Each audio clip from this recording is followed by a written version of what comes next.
24절까지 우리 같이 한 목소리로 천천히 함께 받들어 읽도록 하겠습니다. 진리가 예수 안에 있는 것 같이 너희가 참으로 그에게서 듣고 또한 그 안에서 가르침을 받았을진데 너희는 유혹의 욕심을 따라 썩어져가는 구습을 따르는 옛사람을 벗어버리고 오직 너희의 심령이 새롭게 되어 하나님을 따라 의와 진리의 거룩함으로 지으심을 받은 새 사람을 입으라. 아멘. 자리에 앉아주시기 바랍니다. 오늘은 거룩한 습관으로 새로운 시대, 새로운 교회를 시작합니다 라는 조금 긴 제목으로 이야기를 하려고 합니다. 2021년의 시작은 2020년의 경험을 토대로 새로운 것을 시작해야 될 때지 아직도 기다리고 버텨야 될 때는 아닙니다. 우리가 인정해야 될 것이 있습니다. 기다리기도 해야 됩니다. 근데 기다리기만 해서는 안 되는 거죠. 기다리며 준비해야 됩니다. 뭘 준비해야 될까요? 코로나가 끝날 것에 대한 기대를 가지고 끝난 이후에 우리가 만들어야 될 세상, 우리가 함께 해야 될 세상, 그 세상은 어떤 세상이 될 것인가, 그 기대를 가지고 준비해야 되는 거죠. 이 문서가 혹시 뭔지 아시는 분 있으신가요? 1610년에 만들어진 문서입니다. 1610년에 3월에 발간되는데 서양에서 발간된 최초의 별 세계 보고서라고 부릅니다. 하늘을 바라보면서 별들의 움직임에 대해서 관측을 하다가 야, 저거 신기하네 라고 생각해서 기록한 글인데 이 글에는 아주 재미난 글이 하나가 포함이 됩니다. 그 별의 움직임을 보니 태양이 세상의 중심이더라 라는 얘기를 담게 돼요. 누가 작성했을까요? 갈릴레오가 작성한 글입니다. 코페르니쿠스라고 우리 아들하고 이제 오기전에 잠깐 얘기했는데 코페르니쿠스적인 전환이라고 얘기를 하죠. 이 코페르니쿠스가 원래는 주장한 얘기인데 천동설과 지동설 얘기죠. 그렇죠? 태양이 지구의 중심이고 지구가 도는 거지 지구가 세상의 중심이 아니다라는 얘기를 코페르니쿠스가 하게 돼요. 근데 제가 찾아보다가 아무튼 재미난 걸 찾았는데 이 코페르니쿠스가 그 얘기를 했을 때는 과학적인 연구의 결과가 아니었대요. 본인의 심리적인, 그러니까 아름다움을 추구하는 마음에 시작된 일인데 세상에서 가장 아름다운 게 뭘까? 근데 저 찬란하게 빛나는 태양이 참 아름답다 여겼다는 거예요. 본인 생각에.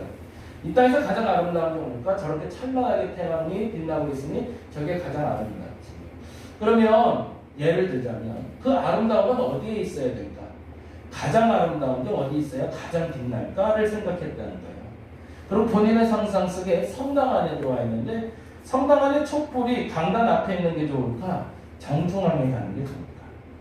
강단 앞에 있으면 강단 앞만 비추게 되지만 촛불이 정 가운데 가게 되면 정 가운데에서 모든 성당을 비추는 것처럼 가장 아름다운 것은 가장 중심에 있어야지. 이게 원래 생각의 시작이었고요. 그러니까 태양도 본인 생각에 중심에 있으면 좋겠다. 근데 이분은 운이 좋은 분인 게 그렇게 해서 이제 그 글을 남겼는데 남기는 그 해에 돌아가셨대요. 그러니까 종교재판도 받을 일이 없었고 문제를 야기시킬 일도 없이 글만 남기고 돌아가신 거죠. 근데 그 후에 이 갈릴레오라는 사람이 연구를 하다 그 사실을 알게 된 겁니다. 그리고 1616년에 1월 달에 종교재판이 열리게 됩니다. 그 안건은 두 가지였어요. 첫째는 태양이 전 세계의 중심일까? 두 번째는 지구는 그 태양을 중심으로 도는 것이 맞을까? 그래서 사제들과 과학자들이 모여서 종교재판을 엽니다. 그리고 저 중앙에 있는 사람이 갈릴레오라고 그려져 있는데요. 단 3일 만에 결과가 나와요. 그 결과는 뭐였을까요? 여러분이 잘 아는 대로인데 첫째, 절대 철학적으로 보거나 신앙적으로 봤을 때 태양은 중심이 될 수 없다. 둘째, 지구는 우리가 알고 믿는 대로 세상의 중심이다. 이거는 매우 이교적인 사상이다. 그러고서 땅 하고 끝내버립니다. 근데 더 재미난 일이 벌어졌죠. 그리고 나서 1년 만에 천동설은 무너지고 지동설이 이론으로 정리되기 시작합니다. 그리고 심지어 지금은 우리는 천동설을 믿지 않고 지동설이 상식으로 받아들이는 거죠. 굉장히 무서운 일이었던 거죠. 당시에는 이것이 왜 중요했냐면 이 코페르니쿠스의 전환이라고 얘기하고 갈릴레오의 이 종교재판이 중요했던 이유는 우리가 믿는 것들이 절대시되는 것들이 무너질 수 있구나. 근데 더 중요한 건 우리가 신앙적으로 고백했던 부분들, 더 정확히 말하면 기능적인 것들은 무너질 수 있구나라는 걸 세상에 선포하는 첫 번째 사건이기 때문에 그렇습니다. 단지 어떤 철학적이나 과학적인 사건의 이미지 전환이라면 그렇게 중대한 사건이 아니었지만 신앙체계 안에 본질이 아니라 이 부분이 중요합니다. 본질을 무너뜨린 것이 아니라 본질을 구성하고 있는 기능 중에 하나가 무너져 버렸다는 거죠. 근데 그 무너진 것이 이제는 우리에게 익숙한 상식이 될 수 있구나라는 걸 알려준 사건이 이 갈릴레오 재판의 사건이었습니다. 코로나19가 시작한 게 2019년이 정확히 12월이 됩니다. 중국 후안성에 시작이 됐죠. 그래서 거기서부터 이제 넘어와서 우리나라는 1월 달에 첫 번째 환자가 나왔고 1월 26일 날 2021년 1월 26일 날 꼭 1억 명의 확진자가 나왔다고 얘기합니다. 충격에 빠졌고 지금은 더 무서운 일은 아직도 치료할 방법도 해결할 방법도 모른다는 데 있죠. 근데 사실은 그거는 이제 전 세계적인 일이니까 우리가 어떻게 감당할 수는 없고요. 무서운 건 그리고 안타깝고 속상한 건 거기에 중심에 교회가 있다는 거죠. 1월 달까지 그리고 2월 달에 신천지가 나올 때까지는 사실은 우리도 같이 손가락질을 했죠. 아유 저 나쁜 놈들. 저 놈들 때문에 엄청나게 많은 사람이 피해를 입고 있다. 그리고 사실은요, 우리끼리 솔직히 인정하는 거지만 우리는 속으로 호재를 불렀습니다. 왜요? 신천지의 정체를 몰랐다가 비로소 그 정체가 다 발각되고 있으니까 오히려 잘 됐다. 이놈의 코로나가 와서 신천지 깨끗이 정리하려나 보다. 근데 우리 생각엔 그때 한 가지가 있었던 거죠. 신천지가 다 드러나면서 코로나도 같이 끝날 거라고 생각했던 거죠. 근데 신천지는 발각이 되고 드러났지만 코로나는 안 끝나더라는 거죠. 그때부터 교회는 점점 혼돈에 빠지기 시작했는데 더 큰 혼돈은 그리고부터 큰 일이 터질 때마다 그 큰 일의 중심에 항상 교회라는 단어가 들어가기 시작했다는 거예요. 이건 심각한 일이었죠. 근데 이때 우리가 생각해야 되는 게 있었다는 거죠. 본질이 무너진 것이 아니라 이 부분이 중요합니다. 본질이 무너진 것이 아니라 기능적인 것을 무너지는 시대가 왔구나. 우리가 알고 있었던 교회의 기능 중에 하나가 무너지는 거야. 그것을 지난주에 말씀드린 시간의 개념, 공간의 개념이 무너졌구나라는 걸 인정해야 될 때가 왔다라는 겁니다. 교회란 지난주에 말씀드릴 때 이렇게 얘기했죠. 같이 한번 읽어볼까요? 읽겠습니다. 시작. 거룩한 습관을 통해 하나님 나라 백성 공동체를 이루는 것. 이건 제 신앙 고백이에요. 나의 신앙 고백 속에 교회는 이런 곳이어야 된다라고 고백하는 겁니다. 저와 여러분의 모든 공동체 내에 절대적인 것은 아니겠죠. 근데 제가 목회하는 한 저는 이렇게 목회를 하고 싶다는 얘기죠. 그런데 여러분도 교회란 무엇일까를 질문하는 시대가 왔다는 걸 인정하시고 그 답을 찾아주시기 바랍니다. 교회는 뭘 해야 될까 그걸 알아야 우리가 건강한 교회가 될 수 있기 때문에 그렇습니다. 그런데 전통적인 정의는 다음과 같이 얘기합니다. 같이 한번 읽어볼까요? 하나이고 거룩하고 보편되며 사도로부터 이어오는 교회가 진짜 교회다라고 기능적인 면을 얘기합니다. 본질이 아니야. 본질이 아니라 기능을 얘기하는 겁니다. 하나, 거룩, 보편, 사도로부터 이어오는 교회. 이 네 가지 기둥이 건강히 사도들의 고백, 우리의 신앙 고백을 갖추고 있을 때 교회는 건강하다라고 우리는 성경이 아니라 학자들을 통해서 배웠습니다. 그러면 일단 우선 이거부터 살펴보자는 거죠. 교회가 비난을 받고 있어요. 근데 왜 비난받을까? 그렇다면 교회가 했던 원초적인 기능을 살펴보자는 겁니다. 교회가 하나인가? 여러분 생각이 어때요? 이제는 솔직하게 질문할 때가 된 거죠. 교회가 하나인가요? 아니요, 우리 인정합니다. 교회는 아직 지금 하나가 아닙니다.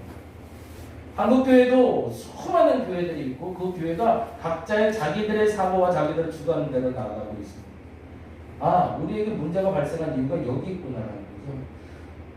어려서부터 배웠던 그리고 사도로부터 수천 년 동안 이어왔던 교회의 본질이 아니라 기능적인 부분의 하나를 우리는 무너뜨렸다는 거예요. 교회는 하나 되지 못하고 있습니다. 두 번째 질문이에요. 교회는 거룩한가요? 그랬다면 우리 욕먹지 않았을 거예요. 교회가 거룩을 잃어버렸어요. 옷 입지도 않았고 덧입지도 않았고 거룩은 버리지 오래됐어요. 심지어 더 무서운 건요. 재정에 대해서 돈에 대한 욕심이나 돈에 대한 문제는 교회에서 제일 많이 터지고 있고 음란한 문제도 교회에서 제일 많이 터지고 있어요. 거룩을 잃어버린 지가 오래된 거죠.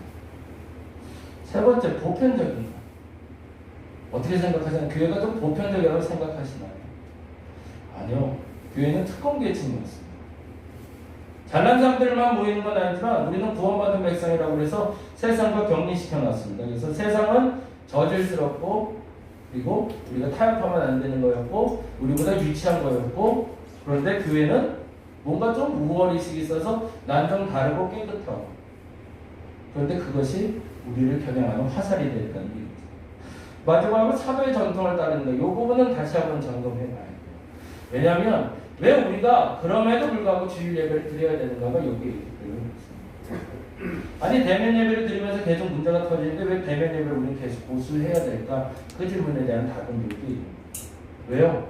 그동안 2000년 동안 우리가 변함없이 지켜왔던 전통이 주일 예배이기 때문에 그렇습니다. 이 얘기를 조금 먼저 설명하고 가자면 유대인 기독교인들, 유대인이면서 예수를 만난 분들이 있었습니다. 그분들은 초창기에는 두 개의 예배를 드렸습니다. 첫 번째 예배는 뭘까요? 유대인들이 드렸던 토요일 안식일 예배를 드렸습니다. 그 예배를 고수할 수밖에 없었습니다. 왜냐하면 그들이 평생 몸에 뱉던 습관이며 전통이기 때문에 그렇습니다. 무너뜨릴 수가 없었습니다. 그래서 토요일 날도 예배, 그들이 말하는 제사를 드렸고 기능적으로 그리고 주일 날도 예수 그리스도의 이름으로 모여서 예배를 드리게 되었습니다.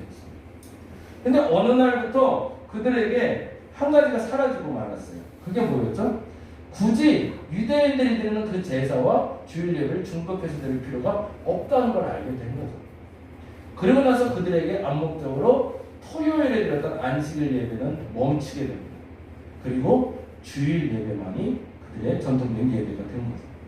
왜 그랬을까요? 기능이기 때문에 그렇습니다. 본질이 아니기 때문에. 그래서 비울 수 있었고 주일 예배만 나온 거죠. 그리고 그것이 우리에게 지금 2000년 동안 전승되어 오고 있습니다. 그래서 우리는 대면 예배를 지켜야 되는 거죠. 교회의 정의는 아까 말씀드린 대로 크게 네 가지입니다. 하나, 거룩, 보편, 사도로서 이어오고 있는 이 네 가지가 건강하게 이거는 아까 말씀드린 대로 제 주관적인 교회론이 아니라 여러분과 제가 그동안 배워왔던 교회론의 기준이라는 겁니다. 하나인가? 여러분 질문하실 수 있어야 됩니다. 스스로. 두 번째 거룩한가? 세 번째 보편적인가? 네 번째 우리는 전통을 따르고 있는가? 이것에서 벗어나 있다면 욕먹어도 마땅한 거였던 거죠. 왜? 우리는 지켜야 될 마땅한 도리를 지키지 않고 살아왔던 거기 때문에. 그래서 거룩을 향한 몸부림을 쳐보려고 하는 겁니다. 우선 왜? 내가 거룩한 것이 아니라 하나님의 거룩하니 너희가 거룩하라는 하나님의 그 지상 명령을 지키기 위해서인 거죠. 그래서 온라인 교회를 시작해보고 싶었습니다.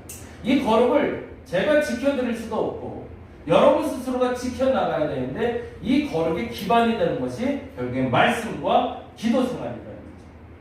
그래서 이 말씀과 기도를 통해서 성령 안에 교제가 일어날 때 비로소 교회가 성장하는 거지 말씀과 기도 빼고 성령 운동이라던가 말씀과 성령 운동은 아니더라는 거죠. 그래서 우리 스스로가 말씀을 보고 기도하고 성령 안에 교제가 일어날 수 있는 공동체를 비대면 만나지 않고 살 수 있는 방법이 뭘까? 그게 온라인 교회의 시작이었습니다. 이게 조금 어려울 수가 있어요. 왜요? 그동안 우리가 생각하지 않았던 공간에서 시간 속에서 이 거룩을 지켜내야 되는가. 그런데 이것을 지켜내는 사람들이 이 코로나가 끝난 다음에 이 교회를 지키는 기둥이 될 겁니다. 근데 만약에 이게 서지 않으면 죄송하지만 코로나 이후에 교회를 이끌어갈 리더들에게는 한쪽에 공백이 생겨서 산마리를 세운다고 치면 한쪽 다리가 무너진 상태가 되어버릴 거라는 거예요. 배우기 힘들어도 배워야 되는 것이 이제는 온라인, 말 그대로 가상의 공간에서의 교회 운동을 지속적으로 우리는 어렵지만 배워가야 된다는 거죠. 그렇지 않으면 교회 기능 중 하나를 무너뜨릴 수밖에 없다는 거예요. 보편을 향한 움직임이 또 하나 필요하다고 그랬죠. 아까 말한 대로 우리는 보편적인가? 단어가 좀 어렵긴 하죠. 일반적인가? 다른 일반인들이 말하는 그 문화를 같이 즐길 수 있는가라는 겁니다. 예전에는 우리는 가요 부르면 안 된다고 그랬고, 뭐 트로트 들으면 아예 거룩하지 않아서, 드라마 얘기하면 아예 거룩하지 않아서. 그러니까 과연 그럴까라는 거죠. 드라마 보면 거룩하지 않은 건가요? 트로트 부르면 거룩하지 않은 건가요? 장경성 목사님이 옛날에 설교하다가 트로트 불렀다고 한번 난리가 났었죠. 아유, 설교 시간에 사람이 속세의 노래를 하는 그때는 그게 특정 이슈였어요. 근데 우리가 잘 아는 대로 키보드나 드럼이 들어온 것도 우리 장활방송에서 80년대 무교 찬양 열심히 하셨던 거고요. 그때는 난리였잖아요. 교회 드럼을 넣어놓고 기타 넣는다고 난리였고. 근데 이제는 익숙한 문화가 되어버렸죠. 그걸 우리는 비방할 수는 없습니다. 근데 중요한 건 교회가 그럼에도 불구하고 자기 우월의식에 빠져서 남의 것을 받아들이지 않는 것처럼 세상에 격리돼 살아왔다는 거죠. 그래서 하고 싶은 게 일상의 회복을 위한 일터 사역입니다. 여러분의 삶 속에서 그들과 동일한 문화를 경험하고 느끼고 같이 즐기고 그러면서 그리스도의 빛이 나타나줘야 정상이라는 거죠. 왜요? 우리도 같이 밥 먹고 같이 놀 수 있는 사람들이니까. 근데 이 문화가 익숙해져야 우리가 진짜 교회가 될 수 있다는 겁니다. 왜냐하면 그동안 우리는 이거를 잃어버려 왔기 때문이에요. 그리고 또 하나, 이제는 오늘 할 얘기는 사실은 여기에 있는데 또 하나의 교회, 바른 교회를 시작하려고 합니다. 그거는 전통, 사도의 전승에 따라 시작하는 교회를 말합니다. 그 교회의 이름은 바로 가정교회입니다. 고민을 많이 해봤어요. 그리고 답을 좀 찾아보려고 했습니다. 그래서 어떻게 하면 예배를 회복할 수 있을까를 생각했고, 주일 예배를 어떻게 하면 건강하게 다시 드릴 수 있을까. 물론 여기에 이제 서브로 한 번 더 말씀드릴 수 있는 건 우리 주일 예배도 조금 달라질 거예요. 앞으로 지금은 이렇게 일렬로 앉아서 예배드리지만 조금 형태를 달리 해보려고 해요. 어느 날은 제가 책상을 좀 붙여놓을 거예요. 왜냐하면 가족끼리 앉아서 예배드리죠. 어떨 땐 라운드로도 이렇게 놔드릴 거예요. 둥글게 앉아서도 예배를 드려볼 거예요. 왜냐하면 이 안에서 우리가 가지고 있는 형식들을 조금씩 깨보려고 해요. 근데 더 중요한 건 이 안에서 말씀과 기도와 교제가 충분히 일어날 수 있는 한 시간을 한번 가져보려고 합니다. 저희 예배의 이름은 오감 예배예요. 그래서 5가지 감각이 충분히 움직일 수 있는 예배를 좀 드려보려고 해요. 그래서 그걸 한번 연습을 좀 해보겠습니다. 올해는 그걸 계속 좀 할 거예요. 이것도 해보고 저것도 해보고. 근데 중요한 건 가정교회인데요. 가정에서 지금까지 1년 동안 제가 계속 예배를 드려달라고 요청을 했었고, 올해는 이제 본격적으로 가정 예배가 아니라 가정 교회라고 말하고 싶은 이유는 주일날 어쩔 수 없이 불가항력적으로 못 나오는 경우들이 생기잖아요.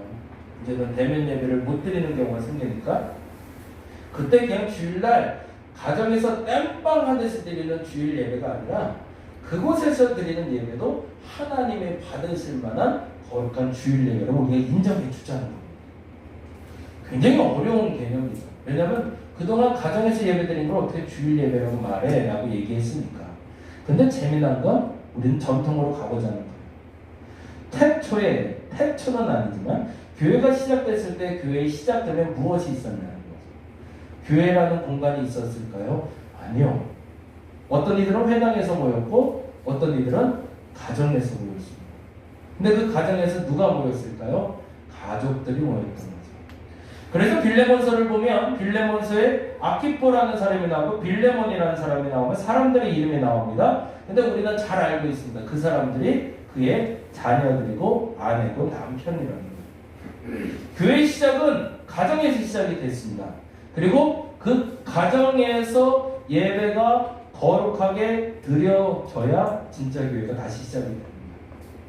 어찌 보면 그래서 우리 단임목교회 가정 예배가 그 가정교회 시작이 되었으면 좋겠다는 바람으로 여러분께 요청드리는 겁니다.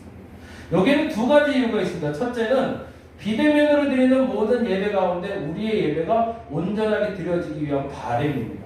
그거는 지난번에 작년에 제가 설교할 때 보여드렸던 영상을 아시는 분 잘 기억하실 텐데 2002년 월드컵 사진과 그리고 온라인 예배를 드리는 가정의 사진을 제가 보여드린 적이 있어요. 혹시 기억나시나요? 2002년 월드컵 때 어떤 모습이었죠? 빨간 옷을 입고 환호하며 심지어는 가정에서도 풍선 들고 와 하고 소리 질렀어요. 광화문에 나가 있는 사람이나 가정에서 같이 보는 사람이랑 똑같은 감동이 있었어요. 그런데 이상한 건 온라인 예배라고 해서 옆에 TV를 보여주고 있고 쪼로로 앉아있는데 거기에는 어떤 감흥도 없는 거죠. 감동도 없고 느낌도 없어요.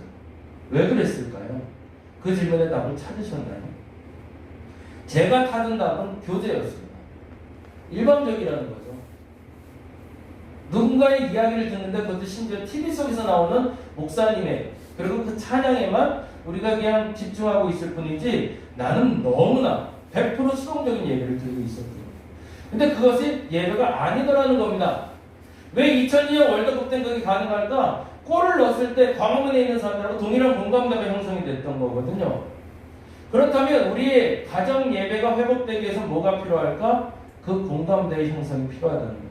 그건 뭘까요? 수동적인 예배가 아니라 능동적인 예배자가 돼줘야 된다는 거예요. 그래서 앞으로 가정에서 예배를 때 어떻게 하셔야 되냐면 앞서도 말씀드렸지만 대표 기도를 하면 가장이 인도자가 돼서 진행하시면 됩니다. 그리고 헌금을 드릴 땐 자녀 중에 한 분이 정성껏 모아서 예물을 가장에게 드리고 가장이 기도해주고 정식 예배가 드려지는 것처럼 똑같은 양식을 가지고 예배를 드리시라는 얘기입니다. 그래서 PPT를 나눠드리는 이유는 그냥 수동적으로 들려도 몇 장 부르겠습니다 해서 부르는 게 아니라 내가 직접 찾고 내가 같이 찬송하고 그리고 내가 같이 기도하면서 같이 참여하는 예배를 만드시라는 거예요. 왜요? 그 안에서 진정한 예배가 드려질 수 있도록 하기 위해서. 어려운 일이에요. 낯선 일이에요. 저도 우리 아이들하고 예배 드리다 보니까 그게 참 낯설더라고요.